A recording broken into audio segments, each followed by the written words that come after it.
मशरिक़ वुस्ता में ईरान आखिर इतनी चौंकाने वाली ताकत बनकर कैसे उभरा है? ईरान इतना ताकतवर कैसे हो गया है? जिस ईरान पर हमेशा से पाबंदियां रही हो, जिस ईरान को हमेशा सुपर पावर अमेरिका ने दबा कर रखा हो, जिस ईरान पर हालिया दिनों इजराइल ने बड़ा हमला किया हो, वो ईरान आखिर इतना ताकतवर कैसे है?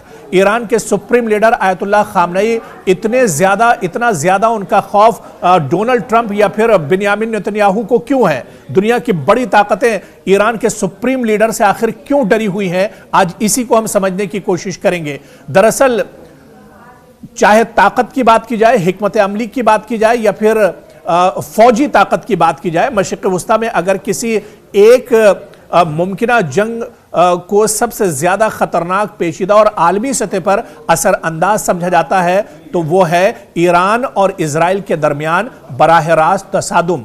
और यह जंग सिर्फ दो मुल्कों तक महदूद नहीं रहेगी, बल्कि इसके असरात पूरे खित्ते और पूरी दुनिया तक एक तरह से फैल सकते हैं।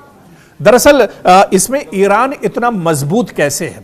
ईरान अब 1980 के बाद वाला, जिस तरह से ईरान की तरफ से खुद बयान आया, ईरान के जो आर्मी चीफ है उन्होंने खुद बयान दिया कि अब ये 1980 वाला ईरान नहीं है, बल्कि ये 2025 और 2026 वाला ईरान है। ये ईरान बदल चुका है और इसके साथ ईरान की जो ताकत है वो भी काफ़ी बढ़ चुकी है।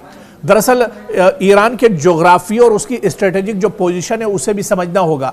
ईरान तकरीबन 16 लाख मुरब्बा किलोमीटर पर फैला हुआ है, 8 करोड़ से ज़्यादा यहाँ पर आबादी है और इसी वजह से खलीज फारस या अबनाए हुर्मुज पर असर और रसूख भी इसका है और हमला करना यहाँ पर बहुत मुश्किल है।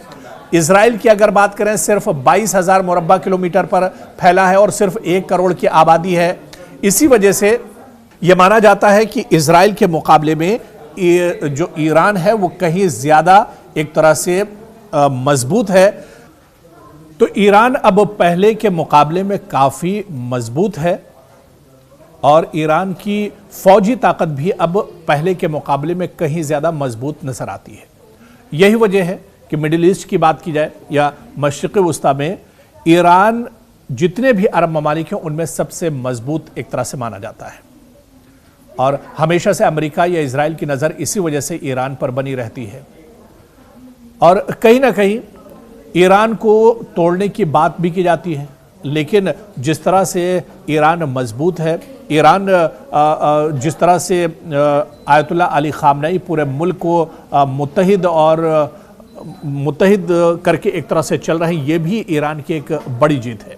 और यही वजह है कि चाहे इजराइल की बात की जाए या फिर अमेरिका की बात की जाए, ये किसी बड़े हमले का मंसूबा एक तरह से नहीं बना सकते हैं। और अब फौजी साजो सामान की बात की जाए, जंगी ताकत की अगर बात की जाए, तो जिस तरह से हमने आपको डिटेल में बताया कि किस वजह से, चाहे एयरक्राफ्ट की बात की जाए, चाहे ड्रोन्स की बात की जाए, मिसाइल की बात की जाए या फिर इसके अलावा जंगी जो शिप हैं उसकी बात की जाए, इन सभी साजो सामान में जो जंगी साजो सामान है उसमें ईरान कहीं ज़्यादा अब एक तरह से मजबूत हो गया है। तकरीबन 5 लाख पासदाराने इनकलाब की फ़ौज है जो सबसे ज़्यादा मजबूत और ताकतवर एक तरह से माने जाते हैं और किसी भी मिशन पर, किसी भी टारगेट पर इन्हें अगर लगाया जाता है तो ये इसे अंजाम तक पहुंचाते हैं। और यही ताकत यानी पासदाराने इनकलाब की जो बड़ी फ़ौज ईरान के पास है, यही सबसे बड़ी दरअसल ताकत है ईरान की और इसी के सहारे ईरान किसी भी बड़े टारगेट को एक तरह से अंजाम देता है। पिछले दिनों 12 दिनों की जो जंग हुई उसमें भी ईरान ने दरअसल पीछे नहीं हटा, बल्कि ईरान डटा रहा और ईरान ने मुंहतोड़ जवाब इजराइल को दिया था।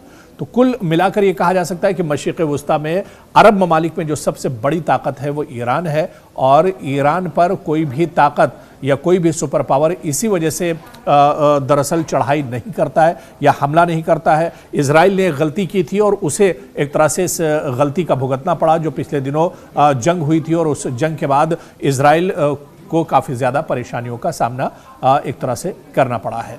तो और अब कुल मिलाकर जो सियासी सूरत हाल है मशरिक़ वुस्ता की और ईरान के साथ, आप देखिए कि ईरान अब तनहा नहीं रह गया है। 2025 में जो लड़ाई हुई थी, जो जंग हुई थी, उसके बाद ईरान कहीं और ज़्यादा मजबूत हुआ है। ईरान ने आलमी सतह पर अपने दोस्त बढ़ाए हैं। ईरान ने आलमी सतह पर जो सुपर पावर ताकतें हैं, चाहे रशिया की बात की जाए या फिर चीन की बात की जाए, उनके साथ इसके ताल्लुकात बेहतर हो गए हैं। और ऐसे में अमेरिका भी ये देख रहा है कि ईरान अब अकेला नहीं है। ईरान पर अब जब हमले के बाद अमेरिका की तरफ से, डोनाल्ड ट्रंप की तरफ से की जा रही थी, तो उस वक्त भी आप देखिए कि जितने भी मशरिक़ वस्ता के इस्लामी ममालिक हैं, बड़े जो ममालिक हैं, वो भी कहीं ना कहीं ईरान के साथ खड़े नजर आए थे। तो असलहे के साथ साथ जो आलमी सियासत है उसमें भी कहीं ना कहीं अब हिस्सेदारी ईरान की बढ़ी है और ईरान अब आलमी सतह पर भी अपने आप को एक तरह से मजबूत कर रहा है। जिस तरह से हंगामा इजराइल के अंदर था, उथल पुथल ईरान के अंदर थी, इस बीच में आप देखिए कि पूरी दुनिया से आवाज़ उठ रही थी। हिंदुस्तान में भी आप देखिए कई जगहों पर ईरान के सुप्रीम लीडर आयतुल्लाह अली खामनई के हक़ में एहतजाज हुए, ईरान की सरकार के हक़ में एक तरह से एहतजाज हुए। तो अब दुनिया के नक्शे पर भी और दुनिया की सियासत में भी हिस्सेदारी ईरान की बढ़ी है और इसके अलावा जंगी जो ताकत है वो भी अब ईरान की बढ़ी है। और इसी वजह से इजराइल हो या अमेरिका, कोई इतनी आसानी से नहीं सोच सकता है कि ईरान पर हमला किया जाए और ईरान को पस्त किया जाए।